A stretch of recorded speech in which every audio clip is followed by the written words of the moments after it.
In 1917, German bombers called Gotha circled over London. But few people knew that the British royal family bore the same German name, Saxe-Coburg-Gotha.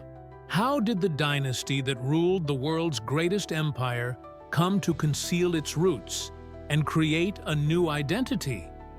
Why was the patriotic king a German prince? And how did the House of Windsor manage to convince the world of its truly British nature? The story of the most dramatic transformation in the history of the monarchy begins right now. Subscribe to our channel to learn more amazing stories about how empires, dynasties, and national myths were created and destroyed. What do you think about the right of royal families to conceal their origins for political expediency? Was the Windsor transformation a necessary measure or a betrayal of their own history? Share your opinion in the comments. London, 1917. German Gotha bombers circle over the capital of the British Empire. Their ominous hum reminds His Majesty's subjects not only of the horrors of war, but also of the fact that the royal family itself bears the same German name, Saxe-Coburg-Gotha. The atmosphere at Buckingham Palace is tense. King George V agonizes over a decision that could either save the monarchy or discredit it once and for all. Few Britons at the time knew the full extent of their monarch's German roots. Even fewer people realized that Kaiser Wilhelm II, who had unleashed the global carnage, was King George's first cousin. The family portraits in the royal residences held secrets that could shake the foundations of an empire on which the sun never set. The history of the British royal family is a history of constant change and rebirth. But never before had it had to renounce its past so radically as during the Great War. The year 1917 was a turning point, when the German-born dynasty was forced to erase its true identity and create a new, truly British version of itself. What made Queen Victoria's descendants take such a dramatic step? What secret ties connected the British throne to the German court? And how did a dynasty with roots in the heart of Germany manage to convince the whole world of its impeccable British loyalty? This story began long before the first shots of World War I were fired, in the cozy chambers of Windsor Castle, where the young Queen Victoria met her destiny in the form of the German Prince Albert. February 1840. 18-year-old Queen Victoria nervously paces the rooms of Windsor Castle, awaiting the arrival of her German cousins. Among them is Prince Albert of Saxe-Coburg and Gotha, whom her uncle Leopold has chosen as her husband. Victoria is skeptical about this idea. She has been ruling the world's greatest empire for 3 years and does not want to share power with anyone. But when Prince Albert enters the throne room, everything changes. Tall, stately, with soulful eyes and noble manners, he instantly wins the heart of the young queen. "Albert is wonderful," she writes in her diary after their first meeting. A few days later, Victoria proposes to him, as protocol dictates, since only a monarch can offer their hand and heart. The wedding took place on February 10, 1840, in the chapel of St. James's Palace. Victoria was the first British queen in 300 years to marry for love rather than political expediency. But her romantic choice had far-reaching consequences for the future of the British monarchy.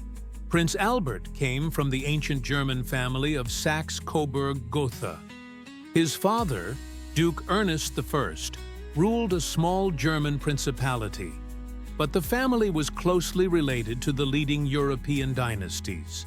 Albert received an excellent education at the University of Bonn, spoke several languages, and had encyclopedic knowledge of art and science. The British initially viewed the German prince with suspicion. Parliament reluctantly agreed to his title of prince consort and cut his allowance. Newspapers criticized his accent and continental manners. But Albert gradually won the respect of his subjects through his devotion to the Queen and the country.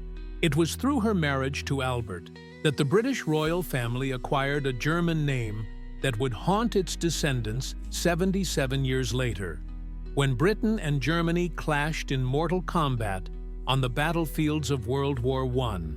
The death of Prince Albert in December 1861 plunged Queen Victoria into inconsolable grief. She went into mourning, which lasted 40 years until her own death. But her grief did not prevent her from continuing the German line on the British throne. Their 9 children were given names and titles from the House of Saxe-Coburg and Gotha. The eldest son of Victoria and Albert, the future King Edward VII, formally became the first British monarch from the House of Saxe-Coburg and Gotha when he ascended the throne in 1901. However, the dynasty's German roots did not particularly bother anyone. Edward was Bertie to his loved ones, a typical British gentleman, a lover of horse racing and high society. The real problem was not King Edward himself, but the extensive network of family ties that Queen Victoria had created through the marriages of her children. She was called the Grandmother of Europe, and that was no exaggeration. Victoria's daughter became Empress of Germany. Her daughter Alice became Grand Duchess of Hesse, and her daughter Beatrice married Prince Battenberg. Through these marriages, the British royal family became related to virtually all the ruling houses of continental Europe. Victoria's grandchildren sat on the thrones of Russia, Germany, Romania, Spain, Norway, Bulgaria, and Greece. The European aristocracy became one big family, bound by blood ties. But the connection with Germany proved to be the most fateful. Victoria's eldest daughter, Vika, married Crown Prince Frederick, who was to become the German emperor. Their son Wilhelm, Queen Victoria's grandson, did indeed become Kaiser Wilhelm II in 1888. Thus, by the beginning of the 20th century, European monarchs truly represented one large family. However, family ties could not prevent the impending catastrophe. On the contrary, family ties only exacerbated the drama of the coming military conflict. Kaiser Wilhelm II was perhaps Queen Victoria's most controversial grandson. Born in 1859 with a damaged left hand, he spent his entire life trying to compensate for his physical disability with ostentatious belligerence and aggression. His relationship with his British relatives had been difficult since childhood. Wilhelm had mixed feelings about his British roots. On the one hand, he was proud that his grandmother was the great Queen Victoria. He was present at her deathbed in 1901 and even supported her head as she died. On the other hand, he envied British power and sought to surpass his island relatives. His relationship with his uncle, King Edward VII, was particularly difficult. Wilhelm called him an old peacock, and even Satan. The British king, in turn, considered his nephew to be unstable and dangerous. Their meetings invariably ended in conflicts, which immediately became diplomatic incidents. When George V ascended the British throne in 1910, the situation did not improve. The new king was the Kaiser's cousin. Both were grandsons of Queen Victoria. But while George embodied calm and dignity, Wilhelm was impulsive and unpredictable. Their correspondence on the eve of World War I reads like a family drama. In the famous Willy-Nicky telegrams, Kaiser Wilhelm and Tsar Nicholas II, also a cousin of George V, tried to prevent war by appealing to family ties. "Remember the friendship and love of your ancestors," Wilhelm wrote to Nicholas. But family ties proved powerless in the face of political ambitions and nationalist passions. August 1914 forever shattered the illusion that European monarchs who were related could maintain peace. The second cousins found themselves on opposite sides of the barricades in the bloodiest war in human history. On August 4, 1914, Great Britain declared war on Germany. At that moment, two cousins, King George V and Kaiser Wilhelm II, officially became enemies. For the British royal family, this marked the beginning of a painful period when they had to fight against their own relatives. George V took the war as a personal tragedy. Unlike his father, Edward VII, he was not a charismatic politician or socialite. George preferred a quiet family life, collecting stamps and sailing on the royal yacht. The war forced him out of the shadows and into the role of military leader of the nation. The first thing the king did was to strip Kaiser Wilhelm of all his British titles and honors, including his rank of Field Marshal in the British Army and his knighthood in the Order of the Garter. It was a symbolic but important act. The monarch was publicly renouncing his cousin. However, the German roots of the British royal family itself remained a serious problem. Every time the newspapers mentioned His Majesty of the House of Saxe-Coburg and Gotha, readers were involuntarily reminded of the German origins of their monarchs. The situation was exacerbated by the fact that many other members of the British aristocracy also had German roots. Prince Louis Battenberg, First Sea Lord, the highest position in the British Navy, was forced to resign because of his German ancestry, despite his impeccable service to the crown.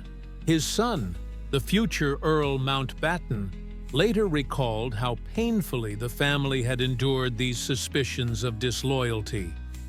King George understood that the dynasty was under threat.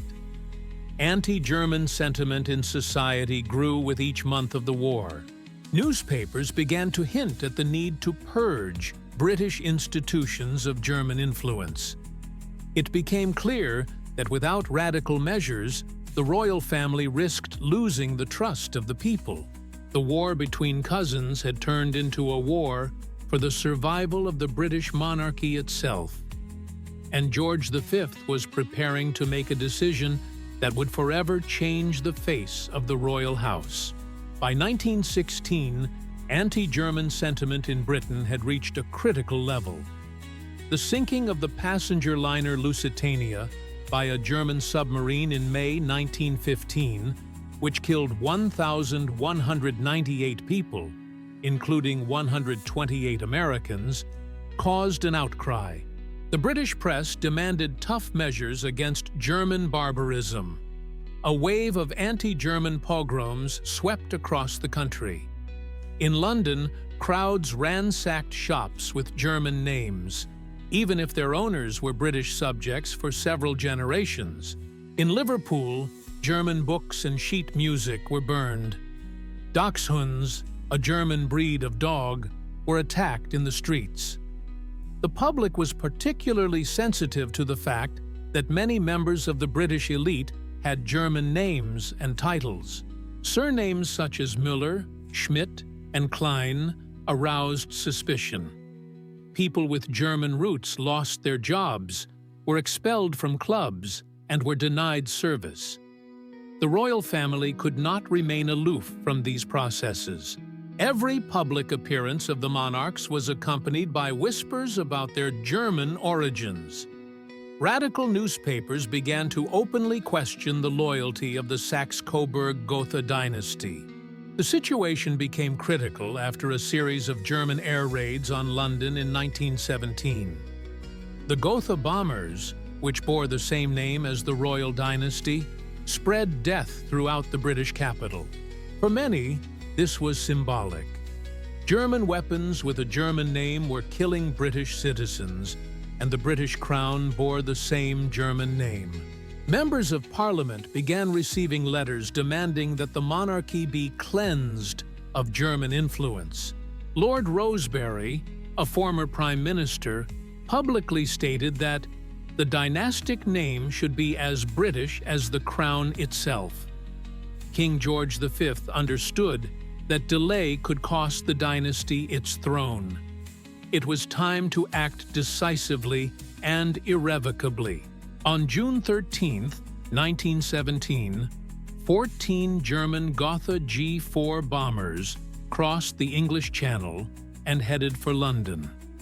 It was the first major daytime raid on the British capital.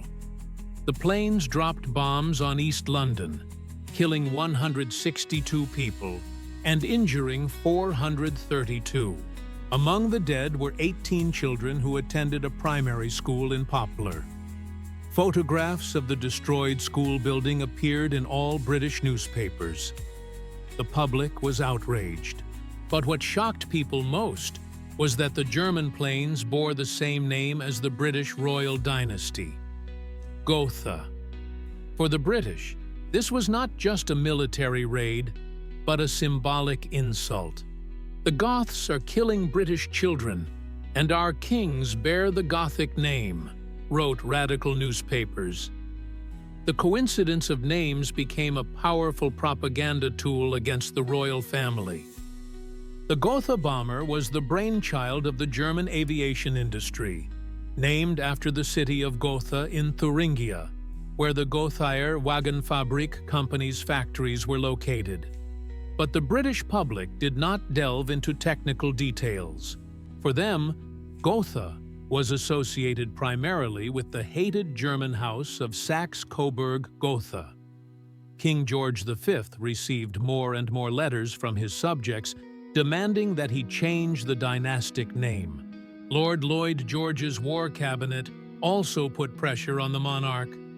The Prime Minister understood that public opinion could turn against the monarchy itself if urgent measures were not taken. Criticism in the press was particularly painful for the king. The Daily Mail wrote, "We are at war with the Germans. How can our king bear a German name?" Other publications were even more harsh, hinting at the possible disloyalty of the dynasty. The symbolic coincidence of the names Gotha was the last straw. The king understood that he could not delay any longer. A decision had to be made that would once and for all separate the British crown from its German roots. The time of the Saxe-Coburg-Gotha dynasty was coming to an end. On July 17, 1917, King George V made one of the most important decisions in the history of the British monarchy. On that day, he signed a proclamation that forever changed the face of the royal family. The British Saxe-Coburg-Gotha dynasty ceased to exist. The decision was not an easy one for the king. It meant publicly renouncing the memory of his beloved grandfather, Prince Albert, the founder of the modern British monarchy. It meant breaking with a family tradition that had lasted 77 years. It meant acknowledging that German roots had become a political burden. The king's private secretary, Lord Stamfordham, played a key role in the decision. It was he who suggested the new name Windsor, in honor of the ancient royal castle. Windsor Castle had been the residence of English and then British monarchs for almost 900 years. This name did not evoke any German associations and symbolized the continuity of British traditions. Other options were considered and rejected. Prime Minister Asquith objected to the name Tudor because of its associations with Henry VIII and Bloody Mary. It was even suggested that the dynasty be called simply England, but this idea seemed too radical. The proclamation was written in solemn terms. "We, George V, by the grace of God, King of the United Kingdom of Great Britain and Ireland, and of the British dominions beyond the seas, Defender of the Faith, Emperor of India, do hereby declare and proclaim that we and our children shall be called and bear the name of Windsor. But the name change was only part of a radical transformation. The king also renounced all German titles and awards for himself and his family members. Relatives who were princes and held German titles received new British names and peerages. Prince Louis of Battenberg became Lord Mountbatten, while others received the titles of Cambridge or Milford Haven. It was an act of political surgery, painful but necessary for the survival of the monarchy in wartime. On the morning of July 18, 1917, the London Gazette, the official government publication, published a royal proclamation entitled Announcement of the Change of Name of the Royal Dynasty. Thus, the world learned of the birth of the House of Windsor. The text of the proclamation was brief, but historically significant. We therefore declare and proclaim that from the date of this our proclamation, our house and dynasty shall be called and bear the name of Windsor, and that all male descendants of our late dear grandmother Queen Victoria, who are subjects of these kingdoms, except for female descendants who have married or will marry, shall bear the name Windsor. The choice of the name Windsor was a stroke of genius. Windsor Castle is one of the oldest and largest royal residences in the world, a symbol of the continuity of the English monarchy. The castle was founded by William the Conqueror in the 11th century and has since served as the home of 39 monarchs. Moreover, the name Windsor had purely English roots and no German associations. It came from the Saxon Windsor, which meant shore with a gate, or winding shore, referring to the castle's location on a bend in the Thames. The public reaction was enthusiastic. The Guardian newspaper wrote, "The British royal family will undoubtedly be known in the future simply as the House of Britain.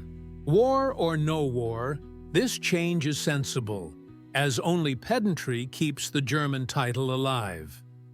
It is symbolic that the first official act of the new House of Windsor was the granting of titles. The king made his eldest son Edward, Prince of Wales and Earl of Chester. The younger sons received ducal titles.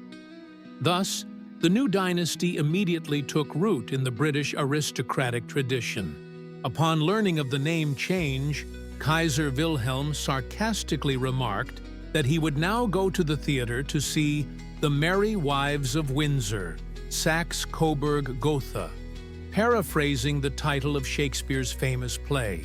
But his sarcasm could not hide the fact that his British relatives had finally broken with him. The House of Windsor was born in the fire of World War as a symbol of British patriotism and loyalty.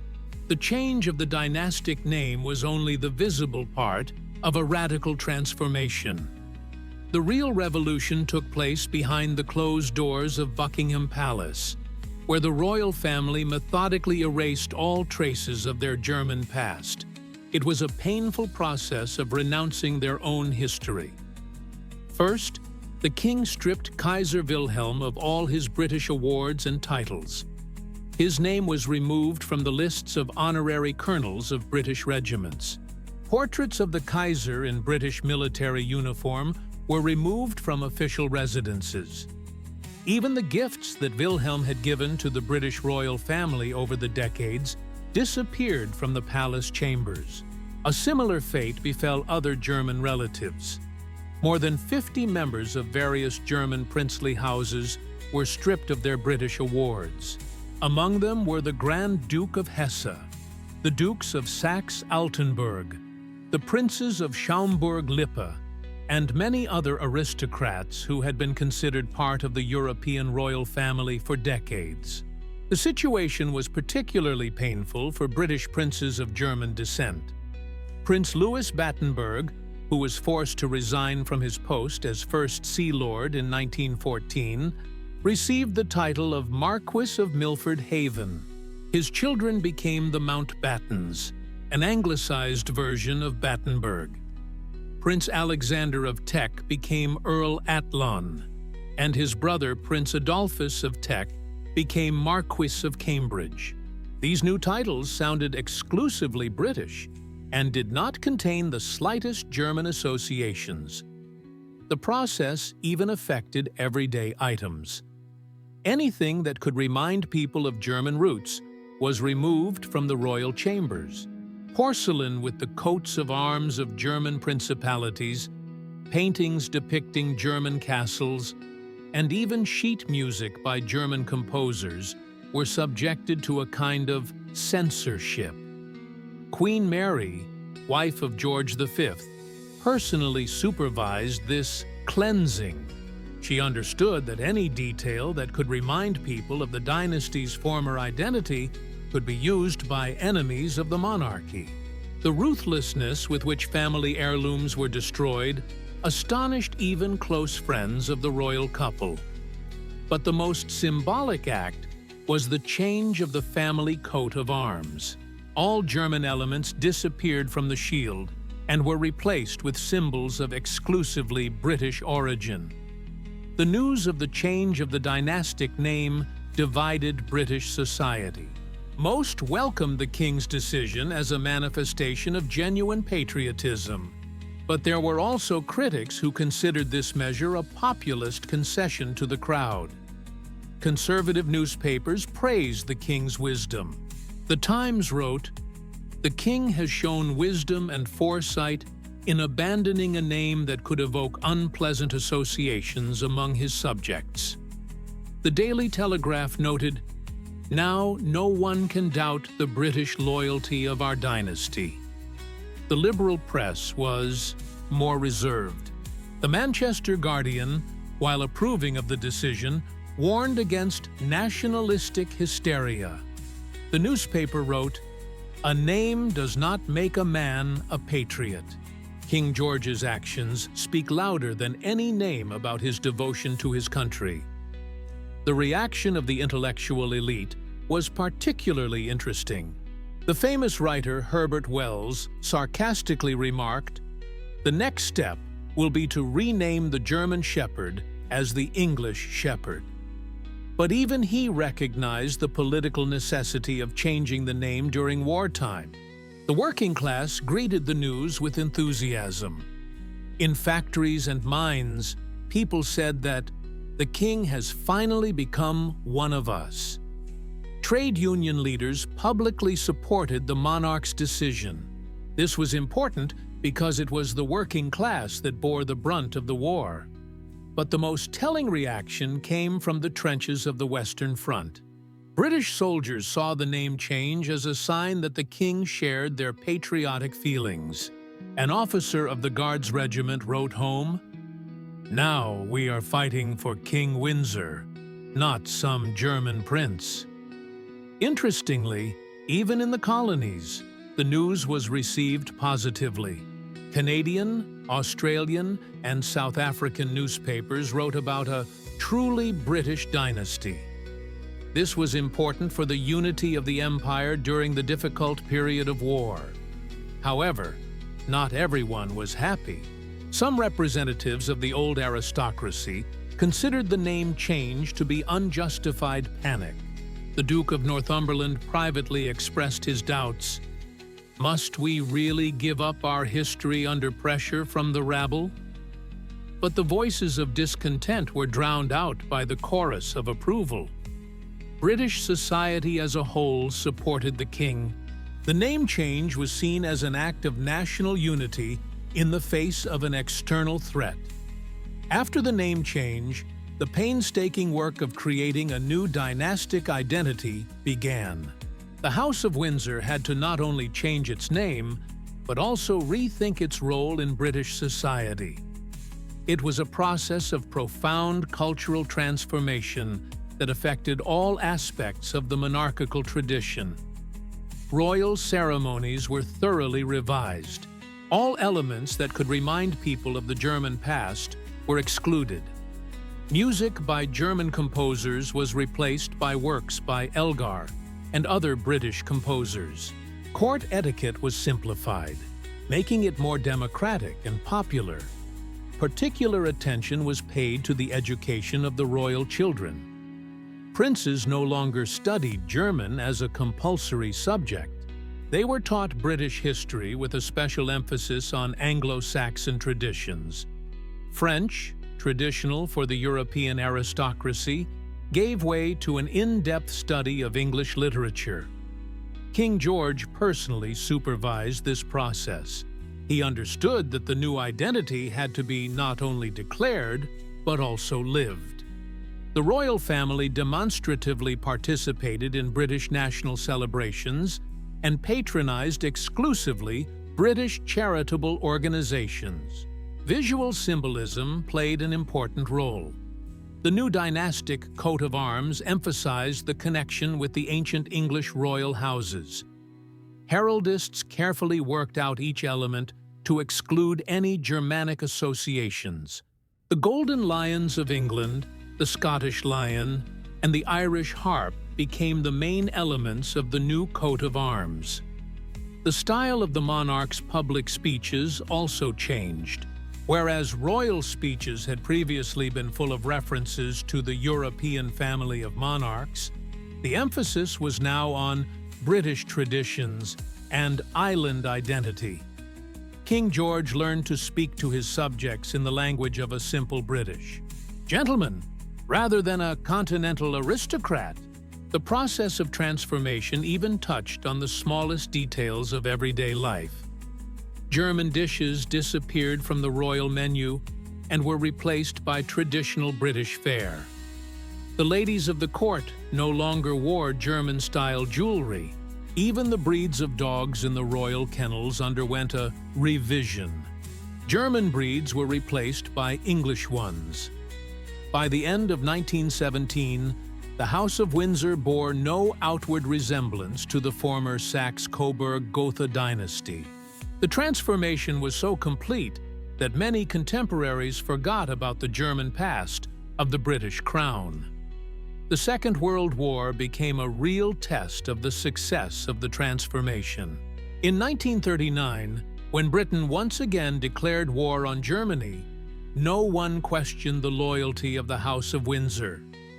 The dynasty, which 22 years earlier had been forced to hide its German roots, was now perceived as the embodiment of the British spirit. King George VI and Queen Elizabeth, later known as the Queen Mother, became symbols of British resilience during the Blitz. They refused to leave London even during the most intense bombing raids. "The girls cannot leave without me. I cannot leave without the king, and the king will not leave the country," Queen Elizabeth said, explaining why Princesses Elizabeth and Margaret were staying in Britain. The episode with Buckingham Palace was particularly symbolic. When German bombs hit the royal residence in September 1940, Queen Elizabeth uttered the famous words, "I am glad we were bombed. Now I can look the people of the East End in the eye."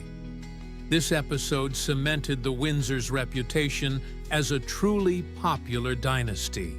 The young Princess Elizabeth, the future Queen Elizabeth II, served in the Women's Auxiliary Service, repairing military trucks.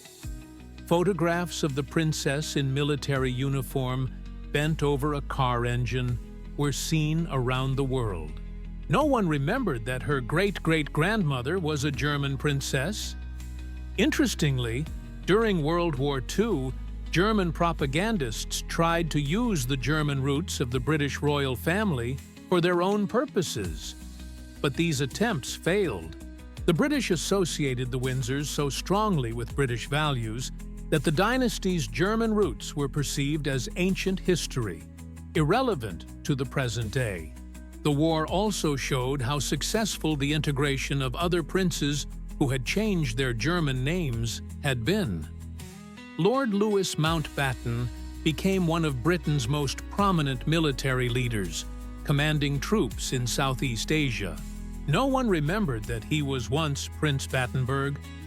By the end of the war, the House of Windsor had finally established itself as a symbol of British identity. The transformation that began in 1917 was complete. The dynasty's German past became the preserve of historians rather than a political reality. By the beginning of the 21st century, the House of Windsor was firmly rooted in the British consciousness as a truly national dynasty.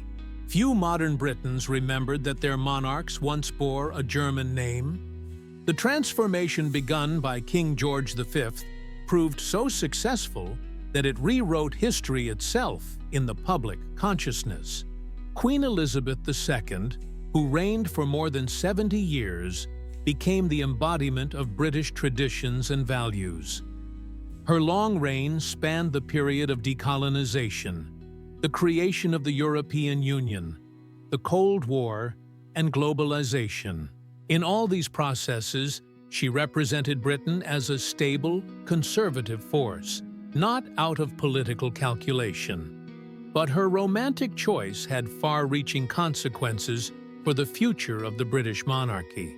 By the beginning of the 21st century, the House of Windsor was firmly rooted in the British consciousness as a truly national dynasty. Few modern Britons remembered that their monarchs once bore a German name. The transformation begun by King George V proved so successful that it rewrote history in the public consciousness. Queen Elizabeth II, who reigned for more than 70 years, became the embodiment of British traditions and values. Her long reign spanned the period of decolonization, the creation of the European Union, the Cold War, and globalization. In all these processes, she represented Britain as a stable, conservative force, preserving the best traditions of the past. Interestingly, modern members of the royal family do not even know the German language. Prince Charles, the future King Charles III, studied Welsh for the investiture ceremony as Prince of Wales, but never showed any interest in the language of his German ancestors. This shows how complete the transformation of dynastic identity was. It is symbolic that when Princess Diana died in 1997, millions of Britons saw her as a victim of the cold German dynasty. But no one remembered that this dynasty itself actually has German roots. The Windsors were perceived as the quintessence of the British character, reserved, traditional, but fair. Brexit also became a kind of test for the dynasty. Queen Elizabeth strictly observed political neutrality, but many interpreted her silence as support for British sovereignty. It did not occur to anyone that the monarch, who symbolizes independence from continental Europe, herself comes from a European aristocratic family. The legacy of the House of Windsor is, above all, proof that national identity can be constructed and re-experienced. A dynasty that was forced to hide its roots in 1917 had become a symbol of British exceptionalism and tradition by the beginning of the 21st century. The story of the transformation of the House of Saxe-Coburg and Gotha into the House of Windsor teaches us important lessons about the nature of power, identity, and national consciousness. It is a unique case in world history, when a ruling dynasty completely reinvented itself and managed to convince not only its contemporaries, but also its descendants. The first lesson concerns the power of symbols in politics. The name Gotha on German bombers became more powerful than any political argument. The coincidence of names became a symbolic weapon against the royal family. George V understood this before his advisors did and acted decisively. In today's world, where symbolic politics play an increasingly important role, this lesson remains relevant. The second lesson is about the flexibility of political institutions. The British monarchy survived precisely because it was able to adapt to changing circumstances. If George V had insisted on preserving historical traditions, the dynasty might not have survived the war. The ability to transform proved more important than adherence to the past. The third lesson concerns the construction of national identity. The Windsors showed that something truly national can be created artificially, but only with sincere commitment to new values. It was not enough to simply change the name. It was necessary to live the new identity, to make it part of oneself. The fourth lesson is about the role of time in politics. What seemed vitally important in 1917 became a historical curiosity a century later. Today, only historians are interested in the Germanic roots of the British royal family. Time has proven to be the best cure for political prejudice. The fifth lesson concerns the nature of the legitimacy of power. The Windsors have proven that the legitimacy of the monarchy depends not on the antiquity of its origins, but on its ability to embody the aspirations and values of the people. The dynasty, having lost its historical pedigree, found a new one based on serving the nation. The history of the House of Windsor reminds us that political institutions are living organisms capable of evolution and adaptation. In a world where national identities are constantly challenged, the experience of the British royal family shows ways to survive and renew. Perhaps the most important lesson is that authenticity in politics is determined not by ancestry, but by actions.